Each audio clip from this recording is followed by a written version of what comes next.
notre dernière aventure, nous avons vu naître l'école des annales. Cette révolution menée par Lucien Febvre et Marc Bloch pour élargir l'histoire, pour la rendre plus humaine, plus vivante. Bloch est mort fusillé par les nazis, mais son flambeau n'a pas disparu. Un homme va le reprendre et pousser cette ambition à son point le plus extrême. Cet homme, c'est Fernand Braudel. Son aventure, c'est celle d'un historien qui veut comprendre non pas un événement, ni même un siècle, mais une civilisation entière. Et pour cela, il va inventer une nouvelle manière de regarder le temps.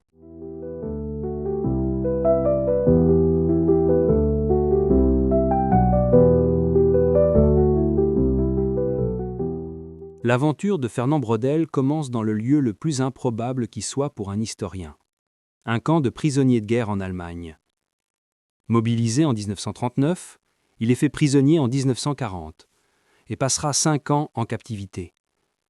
Avant la guerre, il avait commencé une thèse d'histoire classique sur la politique de Philippe II en Méditerranée.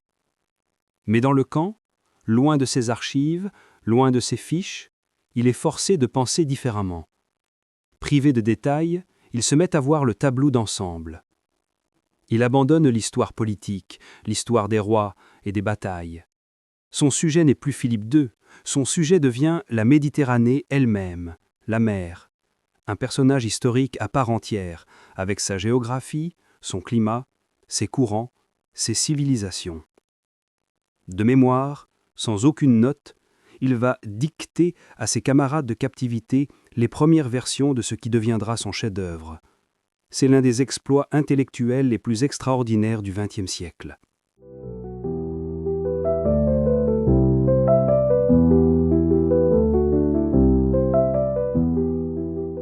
De retour à la vie civile, il termine et publie en 1949 La Méditerranée et le monde méditerranéen à l'époque de Philippe II. Et ce livre est une révolution. Non pas par ce qu'il raconte, mais par la manière dont il raconte. Braudel y distingue 3 temps de l'histoire. Le premier, c'est la longue durée, presque immobile. C'est le temps de la géographie, du climat, des mers et des montagnes. Le temps qui façonne les hommes sans qu'ils s'en aperçoivent.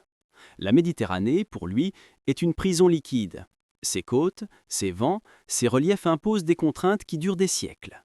C'est le fond de l'histoire, le temps géologique des civilisations. Le deuxième temps, c'est celui des conjonctures. L'économie, les structures sociales, les empires, les échanges. C'est le temps des rythmes collectifs. Les récoltes, les prix du blé, les routes commerciales.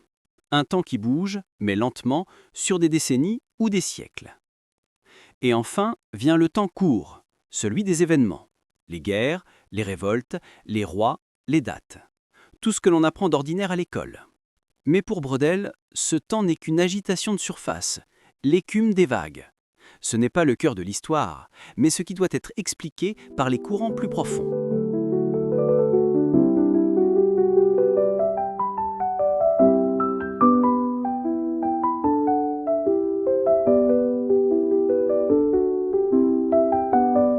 Avec cette théorie, Braudel inverse la hiérarchie de l'histoire. Les rois, les traités, les batailles passent à l'arrière-plan. Au premier plan, il place la vie matérielle. Dans son autre grande œuvre, Civilisation matérielle, économie et capitalisme, il propose une métaphore célèbre. Une maison à 3 étages. Au rez-de-chaussée, la vie quotidienne. Ce que les gens mangent, comment ils s'habillent, où ils dorment. C'est la base invisible, lente, répétitive. À l'étage, l'économie de marché, les artisans, les foires, les échanges. Et tout en haut, le bel étage du capitalisme, celui des banquiers, des marchands, des puissants, un monde suspendu au-dessus des autres.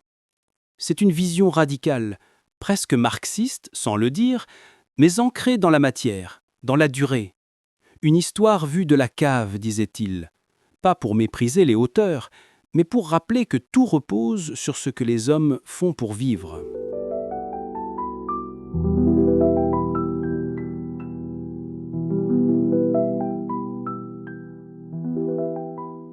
Fernand Braudel a voulu faire de l'histoire une science totale, à la fois géographique, économique, sociale, presque écologique. On lui a reproché d'être trop déterministe, d'oublier les individus, Peut-être, mais il a changé notre regard sur le temps. Il nous a appris à regarder sous la surface des événements, à voir les courants lents qui continuent de façonner nos vies, la géographie, le climat, les structures économiques, les habitudes mentales. Aujourd'hui encore, quand on parle de tendances longues, de cycles, de structures, on parle sans le savoir le langage de Braudel. Dans notre prochain épisode, nous quitterons les mers et les marchés pour plonger dans l'imaginaire du Moyen Âge, avec deux autres aventuriers de l'histoire, Jacques Le Goff et Georges Duby. Ils nous montreront que l'histoire, ce n'est pas seulement ce que les hommes font, c'est aussi ce qu'ils rêvent.